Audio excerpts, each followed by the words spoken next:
Hello there guys, welcome to another of my live videos, and today I'm just be officially updating you on some more latest news. So there's big news now coming out in regards to Bissaka. It did confirm yesterday that Bissaka had withdrawn from the England squad with a back injury. I'm very hopeful that his injury is not too severe, but this is another headache for Ole Gunnar Solskjaer and Manchester United, because we've got quite a few other injuries. Obviously it also confirmed earlier on this week that Pogba had withdrawn from the France squad after he had sustained an ankle injury in the 1-1 draw with Southampton. Obviously we've got Luke Shaw out I think until early October with a hamstring injury. Obviously Martial's out with a thigh injury. Eric Bailly of course is out until Christmas time. Obviously Fosun Mensah is a long-term out, and obviously we've got Lee Grant out with injury. So we have got quite a few injury problems now, but hopefully Bissaka's injury is not too severe in that, because obviously we do know that he's had a fantastic start to his Manchester United career,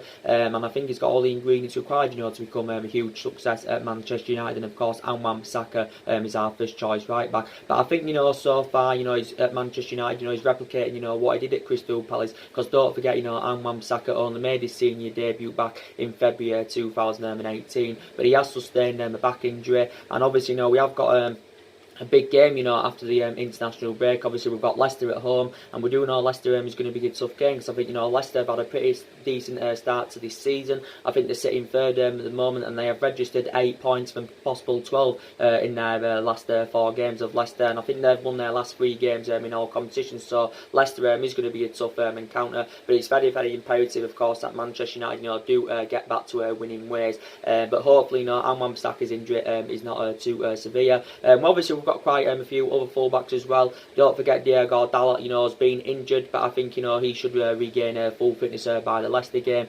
Obviously, don't forget Diego Dalot is predominantly a right back. So obviously, if Bissaka isn't fit enough, maybe Diego Dalot will play at right back. Maybe Ashley Young, of course, will play that right back position. So obviously, these other options there.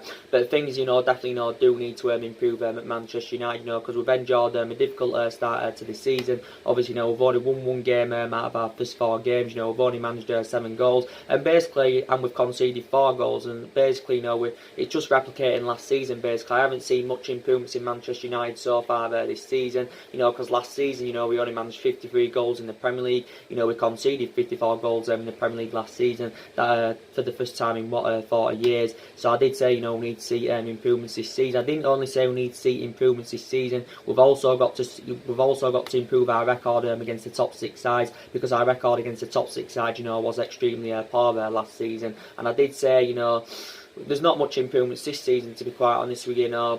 We are creating chances like we was last season, but we're just not being clinical enough in front of goal. And this seems to be a problem.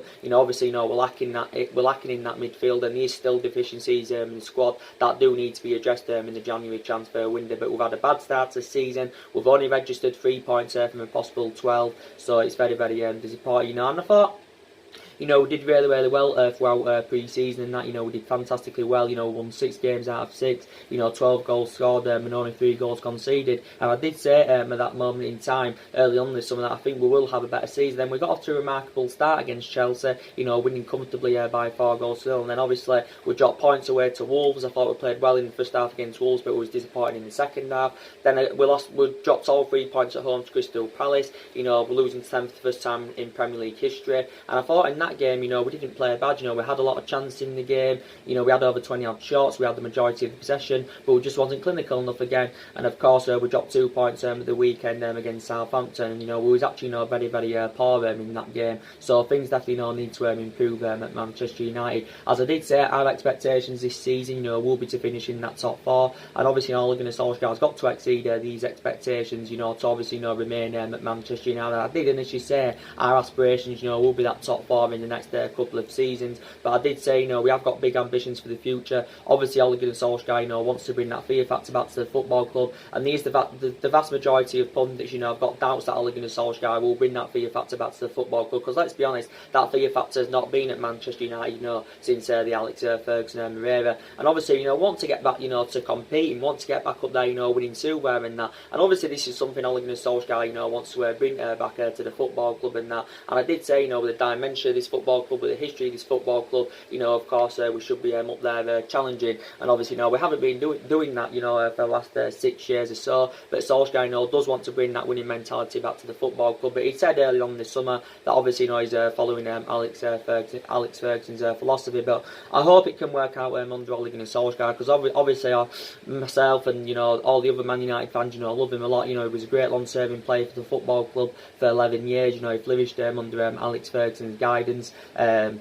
He was a great player for Manchester United in that, and I'm hopeful that it can work out under him, because like I said, you know, we're not really known for the sacking club. Obviously, you know, we've already sacked 3 managers, you know, since Alex Ferguson's retirement, and obviously Ole Gunnar Solskjaer's our 4th manager since Alex Ferguson's retirement. And I did say anywhere, you know, we haven't got the structure to keep sacking our managers. But if this bad run of form, you know, does continue to persist, then I think, you know, we will orchestrate on, you know, getting rid of Ole Gunnar Solskjaer.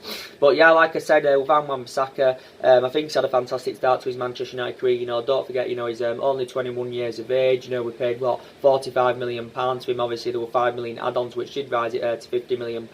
So obviously, Bissaka is on that list of one of our most expensive signings. And I think Bissaka, you know, can emulate into like Gary Neville and that. So I'm happy throughout the course of summer that we did address some of the problematic areas. You know, we spent £148 million on Daniel James, Bissaka and Harry Maguire. So I'm really, really happy that we got that experienced centre half in. I'm also happy that we got that right back in. But, you know, I'm just disappointed, you know, that we didn't address that midfield, you know, throughout the course of the summer. That's the most disappointing thing. I think also Daniel James has had a fantastic start to his Manchester United career. Again, I think he's got all the ingredients required, you know, to become a huge success at Manchester United. You know, my overarching view on Daniel James is, you know, he's still a prospect and he needs time to develop. You know, he scored 3 goals so far this season, but I think he's had a fantastic start to his Manchester United career. You know, he can play on each flank and that, so in that aspect his versatility is really, really good. He cannot actually play as an attacking midfielder, but I think so far this season, you know, we've mainly played Daniel James on the right hand side, but he's done really, really well. My opinions on Harry Maguire, I think he's done quite well, to be quite fair. I think him and Vitz Lindelof are complementing each other in our backline fantastically well. With Harry Maguire, I do believe that the club overpaid for him a bit, but I did say in these markets of this day and age, you know, you've got to overpay for our players, and obviously, you know, we've got a history anyway of overpaying for our players. We've got a history of doing it, and like I did say, what we do is, you know, we overpay for players. You know, we give players substantial wages, and then when we let them go, you know, we let them go for next to nothing. So in that aspect, you know, that's a bad business from the football club. Harry Maguire, of course, as you all know, is the most expensive defender in the world. He's also the 2nd most expensive signing in the Premier League, and our 2nd most expensive signing, you know, just behind Paul Pogba. But obviously, you know, Harry Maguire is the best option than what we've got in our backline at this present time. But I think, you know, he will definitely succeed at Manchester United. But I think so far this season, you know, the vast majority of players, well, have underperformed basically. Now, like I said, I think Daniel James had a good start to his career. My opinions on Anthony Martial, I think before he sustained that thigh injury, I think, you know, he's had a good start to this season as Anthony Martial. You know, he scored a couple of goals and I think provided a couple of assists. And I did say, you know, I hope Anthony Martial's injury is not too severe, because he's a very, very imperative player. Obviously, as he confirmed at the start of the season, you know, Anthony Martial has been given that number 9 shirt. So obviously he's playing more central this season, because he does seem to be, you know, more effective in that central position. Obviously, he didn't play against Southampton, Anthony Martial, and obviously, you know, Rashford had fulfilled Martial's role against Southampton. You know, Rashford was very, very disappointing against Southampton. Obviously, you know, Rashford didn't latch onto any of them crosses and that, and he looked so isolated in that central position, you know, did Rashford. So I did say, you know, Martial suits that central position more than Rashford. But both, you know, the duo Rashford and Martial, you know, they can both play out wide. Obviously, you know, they can both play centrally, but Martial seems to be more effective in that central position. Obviously, you know, Rashford signed a new deal early on in the summer. Also, Martial signed a new deal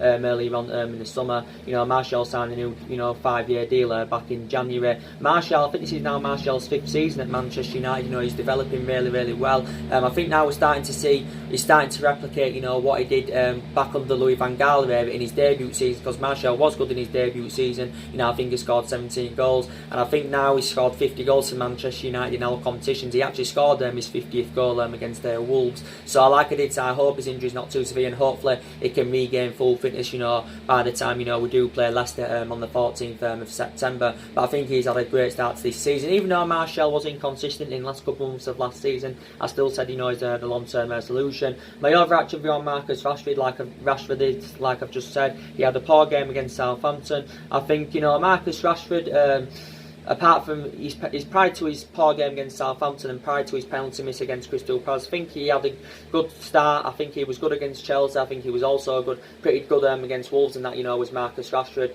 But I still believe he's the long-term solution for Manchester United. Obviously, you know, Rashford's been at United, you know, since the age of 7. Obviously, he's been in the senior squad with us, you know, since 2016, and he's done really, really well overall. He's only 21 years of age, so he has still got a lot of development in him. But I did say, when Rashford's on form, you know, he's good at receiving the ball, he's good at getting them runs in behind, and sometimes he can have that finishing asset. But yeah, still a long-term solution for Manchester United is Marcus Rashford.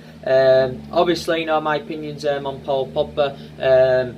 My opinions on Paul Pogba is I think he's had an okay start to the season. I think, you know, prior to his penalty miss against Wolves, and I thought he put a pretty decent a poor performance out, you know, should I say, against Southampton. Ole Gunnar Solskjaer admitted that Paul Pogba in that game had made sloppy passes, but I think prior to that, I think Paul Pogba's had a pretty decent start to the season. I think he was also very, very good throughout pre-season. I don't think, you know, Paul Pogba, you know, has performed to the same sort of extent as, you know, he hasn't performed to the same sort of level as, you know, Anthony Martial or Rashford, and that has. Not to the same sort of extent and that, but I think he still had an okay start to the season as Paul Pogba. But Paul Pogba, as we all know, is a very, very imperative player. My opinion on Jesse Lingard, you know, I think he's had a poor start to this season. This is why obviously he didn't start from the start against Southampton. I still say Jesse Lingard is a long-term solution for Manchester United, but, you know, Jesse Lingard was inconsistent in the last couple of months of last season, so he hasn't had a great start to this season. Obviously, with Mason Greenwood, obviously he's been assured more opportunities this season, as Ole Gunnar Solskjaer confirmed at the start of this season. Obviously, so far we've seen Mason Greenwood make 4 substitute appearances, but Mason Greenwood has not yet started a game from the start. So I think, you know, Mason Greenwood, you know, does need to start a game from the start, and I think we need to start him against Leicester in that. Obviously, he's only 17 years of age, is Mason Greenwood. Obviously, you know, he's the upcoming future, but I do think, you know, he can succeed at Manchester United. So yeah, he should start against Leicester. I'd like to see also Angel Gomez, you know, participate against Leicester. I was actually, you know, surprised that you know, Angel Gomez, you know, didn't play against Southampton, or even he didn't even participate in the game against Southampton. As I thought he would have done that. But obviously, no, we didn't. With Luke Shaw, like I said, we know that he's out with a hamstring injury. I'm very, very disappointed about that, because obviously, you know, Luke Shaw's our first choice left back. I think Luke Shaw's had a pretty average start to this season, though. Luke Shaw was good last season, because obviously last season he won the double player of the season. But I think in the majority of his Manchester United career so far, I think he's done really, really well as Luke Shaw. So we will see him back in action in early October, I should presume. But yeah, the vast majority of the, you know, players so far, you know, have been very, very poor, like I said. So obviously, you know, at the start of the season, I think, you know, the Manchester United board, you know, basically assured that Ole Gunnar Solskjaer, you know, will be back in the next couple of windows. So he will be back in January, probably perhaps next summer, because I think the board had realised throughout the course of this summer that, you know, Ole Gunnar Solskjaer wasn't backed enough, even though the board assured that Ole Gunnar Solskjaer, you know, would have been backed. Obviously, you know, we didn't address all the problematic areas, but I did say it was going to be extremely difficult for us to address all the problematic areas in one summer transfer window. Obviously, you know, don't forget, you know, that midfield was one of the priority areas, you know, where we wanted to strengthen up early on in the summer. Obviously, you know, was in search for a right winger as well, don't forget, you know, for the majority of the summer.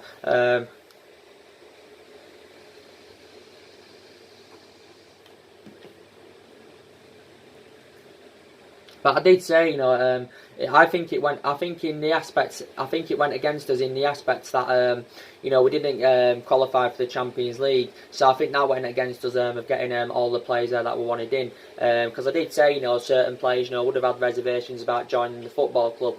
Obviously, you know, with our failure to qualify for the Champions League. But we've actually, you know, failed to qualify for the Champions League, you know, 3 times out of the 6 seasons, you know, since Alex Ferguson's retirement.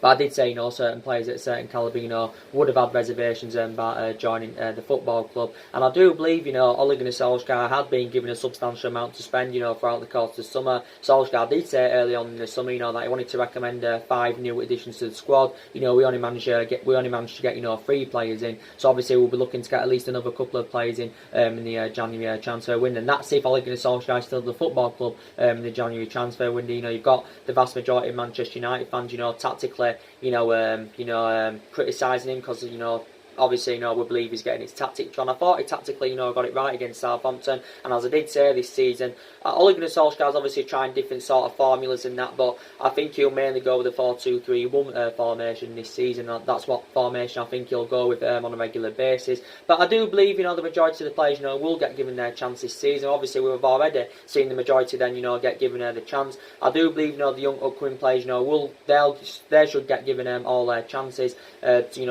to play and that. And I thought, the young players who played throughout pre-season, were a fruition. And I did say I think they'll become a fruition this season. Obviously with Mason Greenwood, like I said, he should do well. With Chong, obviously, I think he should get given his chance. Diego Dalot, he should get given his chance. Obviously Alex Tuanzebe did say, he's going to be a big part of the squad this season.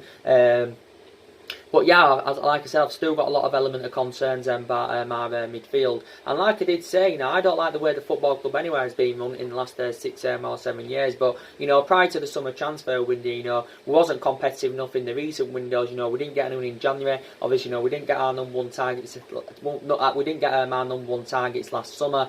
We didn't get our number 1 targets last summer. So I think Solskjaer had spoken about our recruitment policy, early on in the summer. And analysing our recruitment policy, isn't too good, to be quite honest with you. But, a hell of a lot of money has been spent at Manchester United. A hell of a lot of money has been spent in the last 6 years or so. And, it just proves always spending big on players and getting them Galactico players doesn't always guarantee you success. And that's been proven with Manchester United in the last 6 years or so.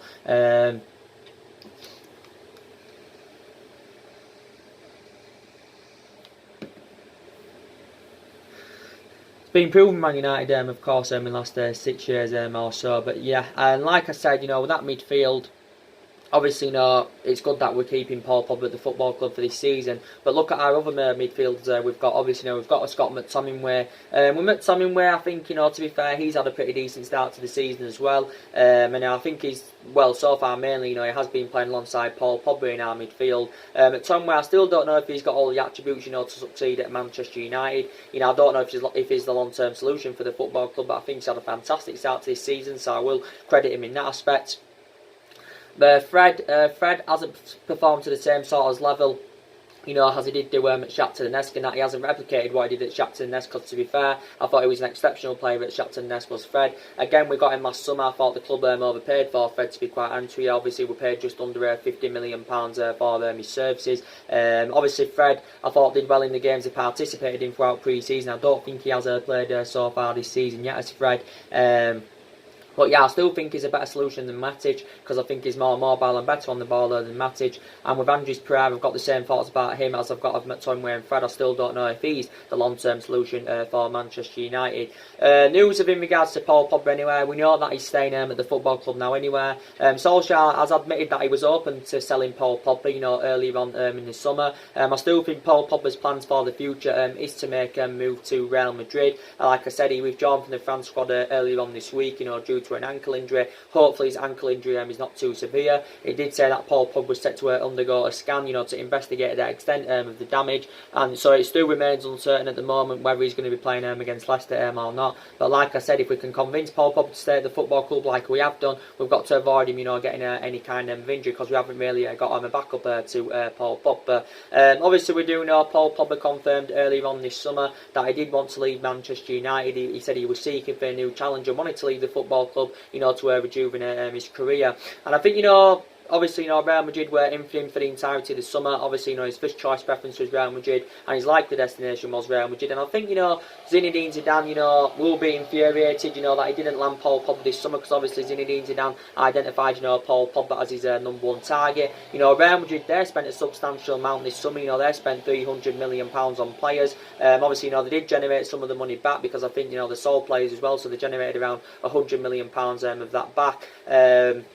And obviously, Real Madrid did everything they could, to try and get Paul Pogba. But I did say for the entirety of the summer, reflecting on the substantial amount, we put on Paul Pogba, that seems to be the stumbling block of Paul Pogba, leaving Manchester United this summer. But I think Paul Pogba will wait until January, or he'll wait until next summer, to make his dream move to Real Madrid. But obviously, definitely, Paul Pogba confirmed that he wanted to leave Manchester United. And I did give it a couple of reasons why I said, Paul Pogba wanted to leave the football club, because maybe, he was frustrated with lack of competitiveness because we're not in Champions League football. Maybe Paul Pogba wants to be playing amongst better players, and he's playing amongst good enough players at Manchester United. So maybe these are the reasons why he does want to leave the football club. Obviously, don't forget there was talks about Paul Pogba making a return back to Turin earlier on this summer, because Paul Pogba, did have 4 good years in Turin, hasn't mainly, replicated this form at Manchester United. And we have seen Paul Pogba at his best as a Manchester United player. And when he's at his best, he's one of the best midfielders in the world. He's like 2 players in one, and you mainly see the best of Paul Pogba, when he's freed up, and he's really good at feeding the attackers. Paul Pogba has confirmed he will reject any offers, to renew his Manchester United contract. Obviously, Paul Pogba's still got 2 years left on his contract with Manchester United, with an option to extend it by a further year. Obviously, Paul Pogba, we paid £89 million for him. He's our most expensive signing, is Paul Pogba. He's not only our most expensive signing, he's also one of the highest paid players at the football club. I think he's just on under 300 grand a week, and he's also a World Cup winner, is Paul Pogba. But yeah, we said we wanted around £180 million for him this summer, and obviously, Real Madrid were not willing to pay up to £180 million for him. So £180 million, that's just over double than what we initially paid for him from Juventus back in 2016. But yeah, Real Madrid basically, were in for Paul Pogba, for the entirety of the summer. But like I said, Paul Pogba's agent, Mini Raiola, he had his overarching view on, the speculation regarding his client throughout the course of the summer, and he actually said at the start of pre-season that Paul Pogba was in the process of leaving the football club. And throughout the course of the summer, his agent, had been working on, trying to get his transfer completed to Real Madrid.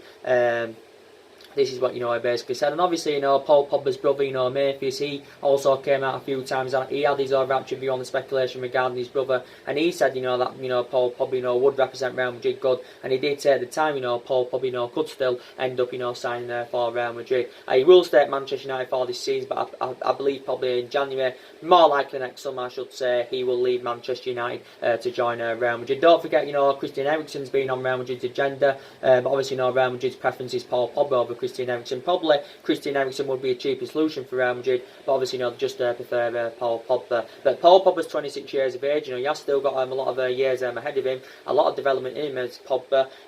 Obviously it hasn't only been this summer anyway, he's been subjected to a lot of transfer speculation. Obviously reflecting back last summer, he was subjected to a lot of transfer speculation, basically based on his poor relationship with Jose Mourinho. Paul Pogba got one of his best wishes, of course, when Jose Mourinho left the football club. And Paul Pogba never really got the chance under the Jose Mourinho era. Don't forget, we reflecting back under the Alex Ferguson era, we had Paul Pogba, of course, when he was a lot younger. I think we got him from Lèave back in 2009. I think he had a couple of years in the youth academy, then obviously went on to make a couple of first team appearances, but I do believe due to limited appearances, Paul Pogba, of course, left the football club. We let him go on a free transfer, then he went and had 4 good years in Turin. So, Paul Pogba, has been mainly inconsistent for Manchester United in that, but I think he's had a pretty decent start to this season. Obviously, don't forget, Paul Pogba was subjected to online racial abuse earlier on this season, following his penalty miss against Wolves. And, to be quite fair, I thought Paul Pogba, I'll credit him in the aspect, I thought he handled the situation, quite well. But I'm just very, very hopeful that his ankle injury is not too severe. So we do now know that Paul Pogba is staying at the football club.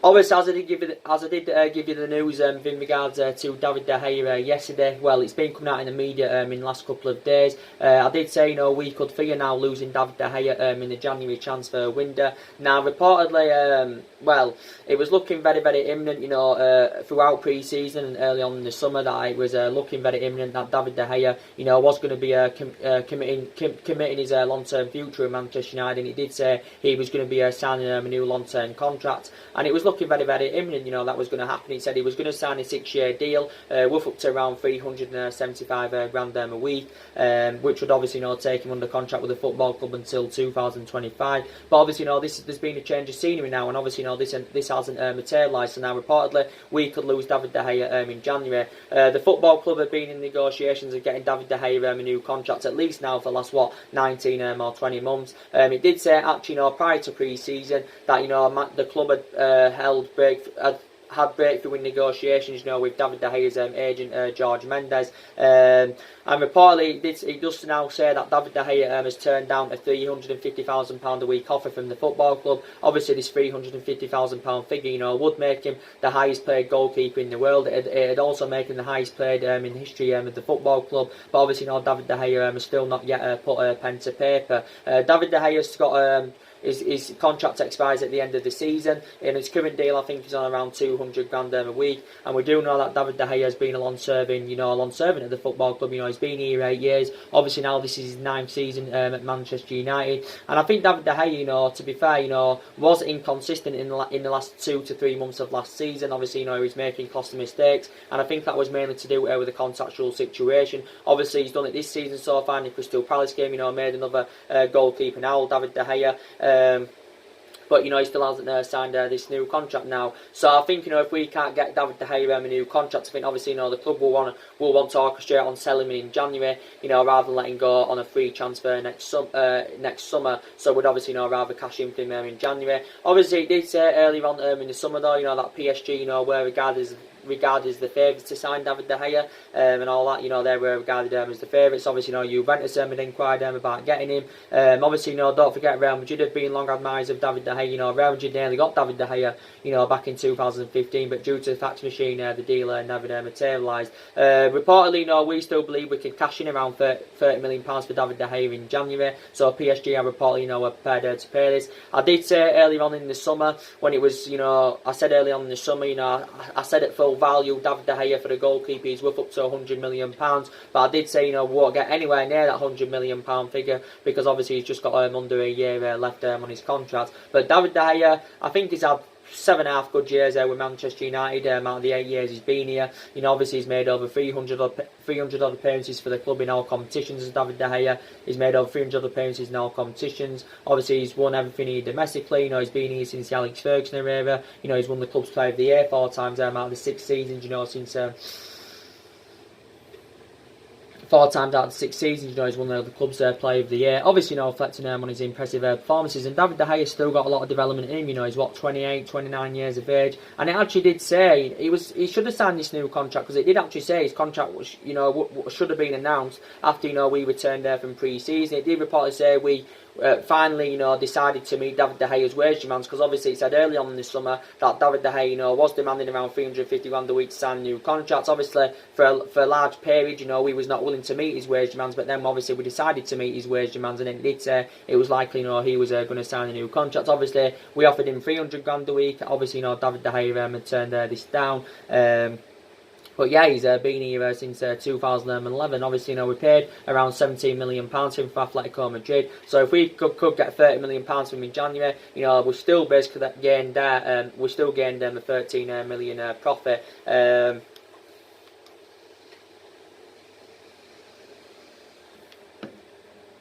We still gained them a £13 million profit. But like I said, if David De Gea leaves, obviously we've got to get a replacement for him. There's been quite a few goalkeepers in our agenda, who could replace David De Gea at the football club. Obviously, it did say quite recently that Manchester United have instructed scouts, to keep a close eye out on Jan Blanc from Atletico Madrid. I won't put Jan Blanc in David De Gea's calibre or level, but he's still regarded as one of the best goalkeepers in the world. He's a really, really good shot stopper, is Jan Blanc. I think he kept a lot of clean sheets last season for Atletico Madrid. But reportedly was scouting him. There's also been talks about Dominik Ligovic from Dynamo Zagreb. Also, Man United have been scouting him. So there has been quite a few goalkeepers on our agenda. But obviously, look at our other goalkeepers. We've got Sergio Romero. Obviously, he's our second choice keeper, and I said he's not reliable enough, to become our number one goalkeeper. To be fair to Romero, I thought his performances in the cup games last season, were very, very impressive. Obviously, we've got Lee Grant, who's injured. Joe Pereira, of course, has gone out on loan to Hearts for this season in Scotland. And we do know that Dean Henderson, of course, has gone back out on loan to Sheffield United. Obviously, I think that's good. That's in that aspect, that's good business from the football club because obviously it will gain Dean Henderson, more experience. But yeah, if David De Gea leaves, we're definitely not going to need a replacement for him. So reportedly, he could leave in the January transfer window. But since Ole Gunnar Solskjaer's arrival, obviously, we have seen now quite a few players depart the football club. Obviously, we saw Antonio Valencia leave at the end of last season. After he served 10 years at Manchester United, Antonio Valencia, he was a long-serving player at the football club. Obviously, we saw Chris Smalling, of course, leave the football club. He's gone out on loan to Roma. That got confirmed last week. Matteo Darmian's left the football club. He's gone to Parma for just over £3 million. Obviously, Ander Herrera's left the football club. Obviously, it was a shame that we didn't recruit a replacement for Ander Herrera. Obviously, Marian Fellaini left the football club. They were two long-serving players at the club anyway, Herrera and Fellaini. Fellaini was here 6 years. Herrera was here 5 years. Obviously, with Lukaku, of course, left the football club. Obviously, Sanchez went on loan to Inter Milan. He left the football club the other week. So quite a lot of players now left the football club, since Ole Gunnar Solskjaer's arrival. And I do believe probably more players do need to be sold in January or next summer. Obviously, Solskjaer confirmed in regards to Marcus Rojo that he's now definitely staying at the football club. Solskjaer said this, prior to the Southampton game, that Rojo will be staying. When the window was open, obviously we know now that the European transfer window shut. It shut on the 2nd of September, a couple of days ago. We do know quite a few teams, went in for Marcus Rojo. I think Monaco went in for him, Marcella, and also AC Milan. Don't forget Everton and they inquired about getting Rojo on transfer deadline day. Like I said, Rojo surplus to requirements at Manchester United. Rojo played throughout pre-season, but obviously I don't think he's yet played so far in the Premier League this season. Rojo was quite impressive throughout pre-season. He's just got under 2 years left on his contract with Manchester United as Marcus Rojo. I think he's now, 29 years of age. He's been a long-serving player here, though. I think this is now his 5th season, is it, as a Manchester United player. But I think Marcus Rojo's Manchester United career has been mainly affected with the amount of injuries he has sustained. So I think he's a player who needs to go in January or perhaps next summer. Obviously, Phil Jones is still at the football club. Obviously, he's been a long-serving player here. He's been here 8 years as Phil Jones now. Obviously, I think he's no longer good enough to represent Manchester United, so I'm a bit disappointed that we didn't get rid of him, throughout the course this summer. Obviously, Jones got a new long-term contract earlier on in this summer, which was obviously a bad business from the football club. Jones has been here since the Alex Ferguson era. We have seen glimpses over the years, of how good he can be and that, but he's not, in my opinion, he's too inconsistent now. And even with Chris Smalling, leaving the football club, we have still got 6 centre-backs, so we have still got a lot of centre-backs in the team. Obviously, Ole Gunnar Solskjaer's first choice centre-backs, obviously, Harry Maguire and Victor Lindelof and that. Harry Maguire, I think he's quite reliable. We've got quite a few reliable players in the team, but there is some, there's quite a lot of players, that aren't reliable enough, anymore. And it's good to see that Ole Gunnar Solskjaer's got a lot of trustworthy in his young players, which is really, really good. With Victor Lindelof as well, he's quite reliable. There's still question marks around Lindelof, can he keep the consistency up and that? And I don't know, to be quite honest with you. Probably he can. Victor Lindelof, I think, he struggled, he enjoyed a difficult first season with the club. Obviously, didn't really settle in that. But I thought in his second season there was vast improvements in his game. I thought his passing was good, his distribution, that was good. And I think so far this season he has mainly replicated that. Lindelof has been poor in his last couple of games, to be quite honest. His performances have been below par. But I'd still say the long-term solution for Manchester United, in my opinion, is Lindelof. But yeah, we have got quite a few centre-backs in the team, but I'm glad we got rid of one at least, and yeah. So I think we're okay defensively, but we still seem to be conceding goals, and that does seem to be a problem. And obviously, in regards to Ashley Young, with Ashley Young, obviously, I think this could be his last season as a Manchester United player, to be quite honest. Obviously, it's reflecting on his age, basically. Ashley Young is, 34 years of age now, so obviously, you can quite frankly say he's coming to an end of his footballing career anywhere. Obviously, don't forget the club gave Ashley Young a new 1-year extension last season. Obviously, Ashley Young's been a long servant here as well. He's been here 8 years. I think this is now Ashley Young's 9th season as a Manchester United player. Obviously, he played in the game against Southampton. Obviously, he captained the team. Obviously, he was playing at left back, even though Ashley Young is predominantly on the right back. But Ashley Young, could actually play against Leicester. Obviously, at that left back position, because Luke Shaw's out, unless he decides to put Diego Dalot at left back. But it actually depends on Anwan Bissaka, whether he's going to be fully fit in that. So Ole Gunnar Solskjaer will probably rotate the squad against Leicester, as I should presume. But like I said, we have been inconsistent in the last 6 years. But even though we've been inconsistent, we are still one of the biggest clubs in the world. We are still the most successful team in England, historically. And like I said, £148 million has been spent this summer under Ole Gunnar Solskjaer. Obviously, just under £400 million was spent under Jose Mourinho. And I already given you the reasons why it didn't work out under Jose Mourinho. Even though Mourinho had that proven pedigree, also, Mourinho was regarded as one of the best managers in the world, and obviously, he won silverware everywhere he'd been in that. It just didn't work out on him because he had bad disputes there with the top players. He had bad disputes with the board, and obviously, it just proves that your tenure is not going to work when you obviously the board are not backing the signings that you want to recommend into the football club. And Jose Mourinho didn't get that. Jose Mourinho didn't get them signings in, that he wanted to recommend in last summer. But we did win the Europa League and League Cup in our first season under the Jose Mourinho era. And Solskjaer's still inheriting 10 of those players now, don't forget. So you can say Solskjaer's still in the process of rebuilding because obviously the majority of the squad's not easy. Under the Louis van Gaal era, didn't work out under him because he didn't have the right sort of philosophy. He brought a lot of players in, did Van Gaal. He brought the likes of Di Maria in. Obviously, Di Maria is on that list of one of our most expensive signings. We paid just under £60 million for Di Maria. He brought the likes of Martial in, who's still here. He brought Luke Shaw in, who's still here. He brought the likes of Falcao, Schneiderlin, Sebastian Schweinsteiger, Memphis Depay. He enjoyed a very, very difficult time at Manchester United. He brought Darmian in, obviously, now Darmian's left the football club. He brought Herrera in, now Herrera's left the football club. So Louis van Gaal, brought quite a few players into the squad, but actually now the vast majority of them have now left Manchester United, but still some of them are here. And obviously, under David Moyes' era, we spent just under £67 million, just under £67 million. Obviously, he brought Fellaini and Mata in. Obviously, Fellaini left in January. Mata, of course, is still now at the football club. And that's around £968 million we spent in the last 6 years. Obviously, if you want to take into account what we spent under Ferguson, we spent way over £1 billion, and a hell of a lot of money has been invested into the football club. As I said, now we have got players on big contracts. You've got Rashford on £200 a week, potentially rising up to £300 a week, with the bonuses. You've got Martial on £200 a week. You've got Pogba on £290 a week. You've got David De Gea on £200 a week at the moment, but he may not now sign a new contract. Obviously, we're still paying Sanchez £300 a week, despite him being loaned out to Inter Milan. So Sanchez is still the second highest player with the football club.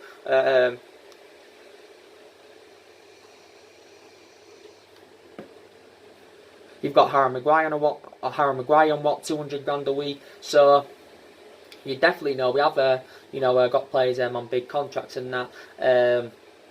Definitely got big players on big contracts. But like I did say, regardless who our manager is, no one's gonna we're never gonna replicate, what we did under Alex Ferguson. No one's gonna ever, follow Alex Ferguson's, legacy and that, and that's obviously, something that the football club have got to accept. And I said, I don't think we'll be challenging for the league in the next couple of years. I don't even think, we'll win the league in the next 2 to 3 years, to be quite honest with you. Because obviously, we haven't won the league, since 2013. Obviously, that was in Alex Ferguson's last season. And that season, we won the league comfortably. I think we won it by 11 points. And you can quite arguably say that season, Robin Van Persie won us the league, reflecting on the amount of goals and that he scored. But something, does need to turn around at Manchester United. The results have got to be better. The performances we've got to improve. We need to be more clinical in front of goal, and this is what happened last season. We might have created a lot of chances, but we just wasn't clinical enough. Defensively we was very, very poor as well last season. Last season we finished 6th. We finished 32 points behind Manchester City. We failed to qualify for the Champions League. And if this bad run of form does continue to persist, we could enjoy a worse season this season than what we saw last season. But yeah, we've got to exceed expectations this season. I think if we don't get the top 4 this season, I think Ole Gunnar Solskjaer could be out of the job. I think even if we're not competing for the top 4 by January, Ole Gunnar Solskjaer could be gone, by that point. Even though I don't want him, to be sacked by the football club. But like I said, Solskjaer, I've got an element of concern that, he hasn't really got the experience of managing to the highest level. He has got some managerial experience, but not really to the highest level. So that's definitely an element of concern. But, it just seems to me, since he got the job, since he got the job permanently, Solskjaer, back in early March, back in March this year, it just seems to have all gone wrong. Because whilst he was interim manager, it went really, really well. The results were good, the performances were good, and we were getting glimpses of how we used to play under Alex Ferguson and that. But since he got the job permanently, it just seemed to have all gone wrong, to be quite honest with you.